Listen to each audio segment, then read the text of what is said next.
اعوذ باللہ من الشیطان اللعین الرجیم بسم اللہ الرحمن الرحیم الحمد للہ رب العالمین والعاقبۃ للمتقین والصلاة والسلام علی سید الانبیاء والمرسلین ابی القاسم محمد وعلى آلہ الطیبین الطاہرین المعصومین المظلومین الذین اذهب اللہ عنہم الرجس وطہرہم تطہیرا ولعنۃ اللہ علی اعدائہم اجمعین اما بعد۔ ائمہ، امام الاوصیاء، سید الاوصیاء حضرت امیر المومنین علی ابن ابی طالب علیہ الصلاۃ والسلام کی ذات اقدس ہے، جن کی ساری زندگی آغوش رسالت میں پروان چڑھنے سے عبارت ہے۔ سب سے پہلے نگاہوں نے اگر کسی ہستی کے چہرے کی تلاوت کا شرف حاصل کیا تو بیت اللہ میں ولادت کے بعد سب سے پہلے ختم المرسلین رحمت العالمین حضرت محمد ابن عبداللہ صلی اللہ علیہ وآلہ وسلم کی چہرہ اقدس کی زیارت کا شرف حاصل کیا۔ دنیا میں آنے کے بعد سب سے پہلی غذا لعاب دہن رسالت صلی اللہ علیہ وآلہ وسلم چوس کے اپنے اندر علم و عرفان کو منتقل کیا، اور پھر رسول اکرم صلی اللہ علیہ وآلہ وسلم کے حیات طیبہ کے آخری لمحات تک آپ کے ساتھ رہے، گھر میں بھی، گھر کے باہر بھی، میدان جنگ میں بھی، مسلح عبادت پر بھی۔ اصحاب اور علی میں اتنا فرق تھا کہ صحابہ کرام رضوان اللہ علیہم جب رسول اکرم صلی اللہ علیہ وسلم کی معیت میں مسجد سے باہر نکلتے تو آپ کے نبوت قدا تک پہنچتے، اس کے اندر داخل ہونے کی خصوصی اجازت لینا پڑتی، لیکن علی ابن ابی طالب علیہ الصلاۃ والسلام، حضرت حسنین کریمین شریفین علیہ الصلاۃ والسلام، یہ وہ ذوات مقدسہ ہیں کہ جنہیں رسول اکرم صلی اللہ علیہ وآلہ وسلم کے بیت الشرف اور ان کے خانہ اقدس میں جانے کے لیے بھی اجازت کی ضرورت نہ ہوتی تھی، لذا جب چاہتے چلے جاتے، کیونکہ اسی گھر کے افراد میں سے ایک فرد تھے، لذا جو کچھ آپ نے بیان فرمایا، خواہ وہ گھر کے باہر بیان فرمایا وہ بھی سیکھا، اور جو کچھ گھر کے اندر بیان فرمایا اس کو بھی سیکھا۔ یہی وجہ ہے کہ رسول خدا صلی اللہ علیہ وآلہ وسلم نے صحابہ کرام کے اندر بھائی چارہ قائم کیا، تو جب علی کو اپنا بھائی بنایا تو یہ بات واضح کر دی، یا علی انت اخی فی الدنیا والآخرہ، اے علی میرے اصحاب جو آپس میں بھائی بھائی مہاجر و انصار بنے ہیں، یہ تو صرف دنیا میں بھائی بھائی ہیں، اور تو علی میرا دنیا میں بھی بھائی ہے اور میرا آخرت میں بھی بھائی ہے۔ نفس رسول، برادر رسول، داماد رسول، جانشین رسول، خلیفہ رسول صلی اللہ علیہ وآلہ وسلم، اس عظیم مربی کی تربیت کا نتیجہ ہے کہ زبان امامت و عصمت سے نکلے ہوئے کلمات تا قیام قیامت اپنے اندر ایک ایسی تاثیر اور ایک ایسا پیغام لیے ہوئے ہوگی کہ جس کی مثال دنیا میں نہیں ملتی۔ اسی لسان عصمت، اسی زبان امامت سے، زبان ولایہ سے نکلے ہوئے یہ کلمات، حکیمانہ کلمات، جس میں آپ نے انسانوں کو ان کی حقیقت سے آگاہ فرمایا ہے۔ اس فرمان میں ارشاد فرماتے ہیں کہ جب کسی کے پاس دنیا آ جائے، اقتدار آ جائے، حکومت آ جائے، تو نتیجہ یہ نکلتا ہے کہ دوسروں کی خوبیاں بھی اسے عاریتاً مل جاتی ہے، کام دوسرے لوگ کرتے ہیں، کارنامے اس کے شمار ہوتے ہیں، تکلیفیں دوسرے لوگ برداشت کرتے ہیں، کامیابی سے ہمکنار کرنے کے لیے کسی بھی منصوبے کو دوسرے لوگ زحمتیں کرتے ہیں، لیکن تختی اگر لگتی ہے تو اس کے نام کی لگتی ہے، اس لیے کہ اس کے پاس اقتدار آ چکا ہے۔ ہما کا اقتدار کا ہما ان کے سر اقدس پر بیٹھ چکا ہے، تبھی تو اپنے پرائے ان کی طرف جھک رہے ہیں۔ ان میں نہ پائی جانے والی خوبیوں کو بھی انہی کی طرف منسوب کر کے بیان کیا جا رہا ہے۔ اور پھر ارشاد فرماتے ہیں اذا ادبرت عنہ، وہی دنیا، وہی حکومت، وہی اقتدار جو کبھی کسی کے پاس نہیں رہا، اگر کسی کے پاس ہمیشہ ہمیشہ سے اقتدار و قدرت ہے اور ہمیشہ ہمیشہ رہے گی تو رب کائنات، خالق کائنات اللہ تعالی جل سبحانہ کی حکومت ہے، جو نہ ختم ہونے والی حکومت ہے۔ ارشاد فرمایا جب یہ حکومت چھن جاتی ہے، اقتدار چھن جاتا ہے، دولت چلی جاتی ہے، انسان فقر و تنگ دستی کی طرف آ جاتا ہے، تو اس کی حالت یہ ہوتی ہے کہ اپنی خوبیاں بھی پشت کر جاتی ہیں، لوگوں کی خوبیاں تو دور ہو ہی جاتی ہیں، خود انسان کے اپنی ذاتی کمالات جو ہیں وہ بھی لوگوں کی نظروں میں کچھ بھی نہیں دکھائی دیتے، لوگ ان اچھی باتوں کو بھی برا کر کے پیش کرتے ہیں۔ تو گویا کہ یہ ایک دنیا کی آمد اور دنیا کے چلے جانے کے مختلف اثرات کو بیان فرما رہے ہیں، بتانا شاید یہ چاہتے ہیں کہ دیکھیے اگر اقتدار مل بھی جائے تو یہ ختم ہونے والی چیز ہے، ہر کمال را زوال، دنیا میں بہت کمال حاصل کرو گے، زوال ممکن ہے، اگر زوال نہیں ہے تو صرف اور صرف رب کائنات کی ذات کو زوال نہیں، اس کی تعلیمات اور اس کے فرامین کو زوال نہیں، اس کے احکامات، اس کے اولیاء اور اس کے انبیاء، اس کے مشن کے وارث جو ہیں ان کو زوال نہیں ہے، وہ ہمیشہ کے لیے زندہ جاوید ہو چکے ہیں، ان کی تعلیمات بھی زندہ جاوید ہو چکی ہیں۔ حضرت علی ابن ابی طالب علیہ الصلوۃ والسلام اسے ارشاد فرماتے ہیں کہ اے انسانوں، جب دنیا تمہاری طرف چل کے آ جائے تو لوگوں کی خوبیاں بھی تمہاری شمار ہونا شروع ہو جاتی ہیں، اور جب اقتدار چلا جائے تمہاری اپنی خوبیاں بھی ختم ہو جاتی ہیں۔ تو بتانا یہ چاہتے ہیں اس دنیا پہ اعتبار نہ کرنا، کہ دنیا کسی سے وفا نہیں کرتی، بلکہ اس کو ہاتھ کا میل کہا گیا ہے کہ جو ہاتھ سے میل انسان اس طرح کر کے پھینک دیتا ہے۔ دنیا دنی سے لیا گیا ہے، پست، گھٹیا، اس پہ کبھی اعتبار نہ کرنا، دیکھنے میں بڑی خوبصورت چمکدار، لیکن جب ڈسنے پہ آئے تو سانپ سے زیادہ زہریلی ہے۔ عزیزان گرامی، امیر المومنین علیہ الصلوۃ والسلام کا یہ فرمان انسان کو یہ بتانا چاہتا ہے کہ اپنے اندر ایسے کمالات پیدا کرو، ایسی خوبیاں پیدا کرو کہ جو کبھی ختم ہونے والی نہ ہوں، اور ان خوبیوں میں سے ایک خوبی علم ہے، تقوی ہے، زہد ہے، خدمت خلق ہے۔ صرف مال دنیا کو اپنی کامیابی کا معیار نہ بنا لینا، بلکہ اس مال دنیا سے دوسروں کی خدمت کر کے اپنی آخرت کو حاصل کر لیں۔ میں اپنے محترم ناظرین کے لیے ایک واقعہ عرض کرنا چاہتا ہوں۔ ایک کتاب مشہور و معروف ہے جس میں امام حسین علیہ الصلوۃ والسلام کے حالات زندگی لکھے گئے ہیں، کم کام زخار۔ لکھنے والا ایک شہزادہ ہے، ایک بادشاہ کا بیٹا ہے، ایک سلطنت کا شہزادہ ہے، اپنے چند شہزادوں کے ساتھ ایک دن کہیں پہ جمع ہیں۔ دوسرے شہزادے اپنے بینک بیلنس پر فخر کر رہے ہیں، اپنے مال دولت پہ فخر کر رہے ہیں کہ میرا فلاں بینک میں اتنا بیلنس، میرا فلاں بینک میں اتنا سرمایہ، میرا فلاں ملک کے فلاں بینک میں اتنی دولت۔ جب ہر ایک اپنی اپنی دولت بیان کر چکا اور اس پہ فخر و مباحت کر چکا کہ میں تو اتنا امیر زادہ ہوں، میرے پاس اتنی دولت ہے، اتنی دولت ہے، تو پھر سبھی اس شہزادے کی طرف متوجہ ہوتے ہیں جو انتہائی خاموش ان کی باتیں سن رہا ہے۔ پوچھتے ہیں کہ اے شہزادے، آپ نے اپنا بینک بیلنس نہیں بتایا؟ تو انتہائی عاجزانہ انداز میں ان سے یہ بیان کرتے ہیں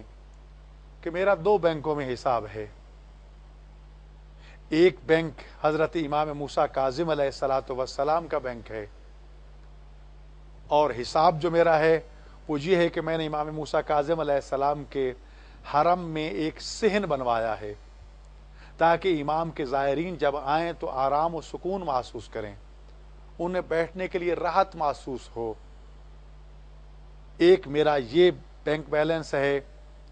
جو امام موسیٰ کاظم علیہ السلام کے کھاتے میں اور اکاؤنٹ میں کھلا ہوا ہے،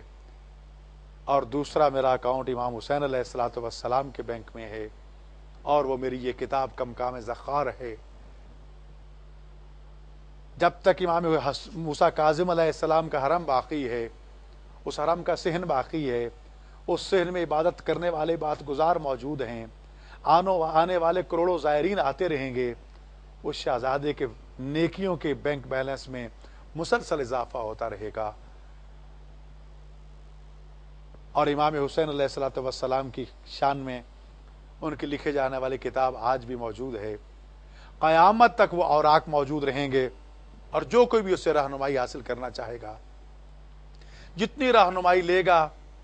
اس کا کئی گنا ثواب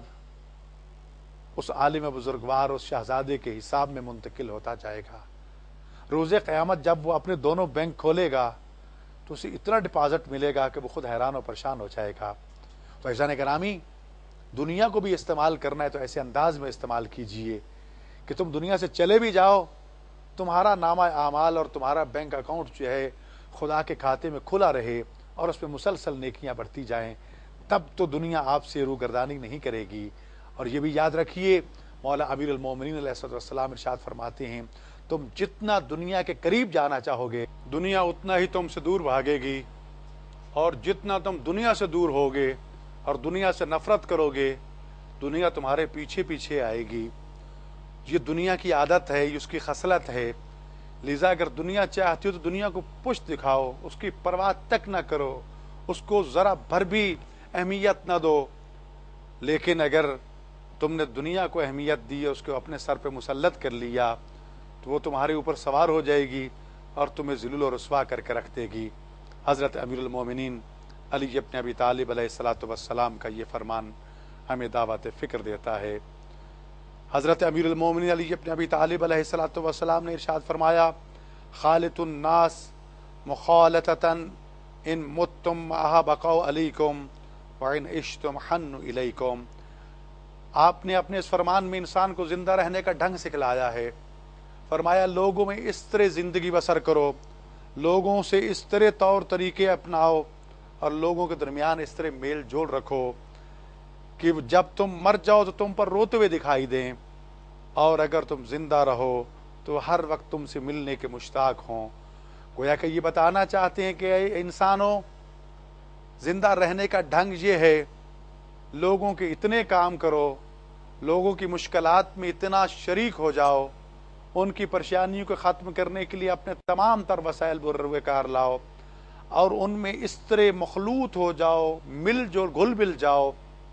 کہ انہیں محسوس تک نہ ہو کہ تم کسی بڑے رتبے کے مالک ہو یا ان جیسے ایک عام انسان ہو۔ اگر وہ تمہیں اپنے قریب پائیں گے تو خوش ہو جائیں گے، اور اگر تمہیں ان سے ملنا گوارا نہ ہو اور تم ان کے درمیان دیواریں کھڑی کر دو گے تو لوگ تمہارے جینے کی تمنا نہیں کریں گے۔ اس لیے عزیزان گرامی، یہ بھی رہنے کا ایک ڈھنگ بتایا ہے کہ ایسے زندگی بسر کرو کہ شہر والے، محلے والے، ملک والے، دنیا والے تمہارے زندہ رہنے کی تمنا کریں، اس لیے کہ ہزاروں لوگوں کی زندگیاں تمہارے ساتھ وابستہ ہو جانی چاہیے۔ ہزاروں بیوگان، یتیموں، مسکینوں کی ضروریات زندگی تمہارے ساتھ وابستہ ہو جانی چاہیے۔ وہ آپ کی زندگی کے ہر وقت دعائیں کرتے ہوئے نظر آنے چاہیے، اور یہ تبھی ممکن ہے کہ جب تم ان کی مشکلات کو اپنی مشکلات سمجھ کے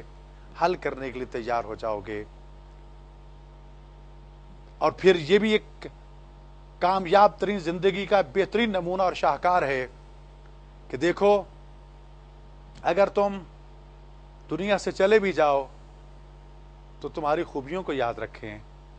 اور اگر تم زندہ رہو تمہارے ساتھ ملنے کی خواہش کریں۔ اس لیے ایک دوسرے پہلو کو سامنے رکھ کر رسول اکرم صلی اللہ علیہ وسلم نے بھی فرمایا، اور امیر المومنین علی ابن ابی طالب علیہ الصلوۃ والسلام نے بھی فرمایا کہ وہ لوگ جو بد زبان ہیں، بد اخلاق ہیں، لوگ ان کے زبان کے شر سے ان کی عزت کرتے ہیں، فرمایا وہ دنیا میں بھی ذلیل ہوں گے اور آخرت میں بھی۔ نہیں، تمہاری زبان میں پیار ہونا چاہیے، محبت ہونی چاہیے، الفت ہونی چاہیے، لوگوں کا دکھ درد بانٹنے والے بنو، لوگوں میں دکھ بانٹنے والے نہ بنو، لوگوں میں سکھ بانٹنے والے بنو، دکھ ان کے اپنے سینے لگا لو، انہیں خوشیاں دو، اس دنیا میں اس سایہ دار درخت کا کردار ادا کرو جو خود تو دھوپ میں جلتا ہے لیکن اپنے نیچے بیٹھنے والوں کو وہ ٹھنڈی چھاؤں مہیا کرتا ہے، لوگ اس کے نیچے آ کے سکھ محسوس کرتے ہیں اور وہ خود سورج کی تمازت میں جل رہا ہوتا ہے۔ اگر انسان ایک ایسا شجر سایہ دار بن جائے کہ لوگ جس کے پاس آ کے سکون محسوس کریں، وہ اپنی تکلیفوں اور مصیبتوں اور مشکلات کو خدا کے سپرد کر دے، خالق اس پہ انہیں اجر عطا کرے گا۔ لوگوں سے اس کی توقع نہ رکھے، اگر لوگوں سے توقع رکھے تو پھر خدا سے کچھ نہیں ملے گا۔ لوگوں کی خدمت کرتے جاؤ۔ اللہ کا یہ فرمان ہے کہ جسے میری مخلوق کی اتنی فکر ہے میں اس کی فکر کیوں نہ کروں۔ اسی ذیل میں دعا کا ایک فلسفہ بھی کہا گیا کہ دعا مومن کے لیے ہتھیار ہے۔ حضرت امام رضا علیہ الصلوۃ والسلام نے ارشاد فرمایا الدعاء سلاح المومن، دعا تو مومن کا ہتھیار ہے۔ الدعاء سلاح الانبیاء، دعا انبیاء کا ہتھیار ہے۔ اگر اس دعا کو استعمال کرو تو اس کا طریقہ کیا ہونا چاہیے؟ حضرت امام حسین علیہ الصلوۃ والسلام ارشاد فرماتے ہیں ایک دن میں اپنی مادر گرامی صدیقہ کبریٰ حضرت زہرا سلام اللہ کی خدمت میں حاضر تھا کہ میری ماں دعا مانگ رہی ہے، اپنے ایک ایک چاہنے والے، اپنے ایک ایک محب اور شیعہ کا نام لے لے کے دعا کر رہی ہے۔ کافی دیر کھڑے کے دعا مانگتی رہی، دعا ختم ہو گئی لیکن اپنے لیے ایک بھی دعا نہ مانگی۔ میں نے آگے بڑھ کے عرض کی کہ اماں حضور آپ نے اپنے لیے دعا نہیں مانگی؟ تو ارشاد فرمایا جب کوئی انسان کسی کے لیے دعا کرتا ہے تو اللہ اس کی دعاؤں کو سب سے پہلے قبول فرماتا ہے اور منظور فرماتا ہے، اس لیے کہ وہ علیم بعزت الصدور جانتا ہے اور وہ فرماتا ہے جسے میری مخلوق کی اتنی فکر ہے میں اس کی فکر کیوں نہ کروں۔ انسان جب ایسی زندگی بسر کرے کہ دنیا سے چلا بھی جائے تو لوگ اس پر روتے ہوئے دکھائی دیں، ایسی مثالی زندگیوں میں ایک زندگی حضرت امیر المومنین علی ابن ابی طالب علیہ الصلوۃ والسلام کی زندگی ہے۔ جب حضرت امام حسن مجتبیٰ اور حضرت امام حسین علیہ الصلوۃ والسلام اپنے چند اصحابیوں کے ساتھ اپنے بابا کے جسد اطہر کو کوفہ سے اٹھا کے نجف اشرف لے گئے اور وہاں پر سپرد خاک کیا، نجف کی سرزمین کو بطور امانت حوالے کیا، حوالے کر کے جب واپس لوٹ رہے تھے تو کیا دیکھتے ہیں کہ خرابے سے رونے کی آواز آ رہی ہے، ایک رونے والا زارو قطار رو رو کے اپنے محسن کو یاد کرتا ہے، اپنے آپ کو کوستا ہے کہ آج اتنے دن ہو گئے تو کہاں چلا گیا، تو مجھ سے کیوں ناراض ہو گیا،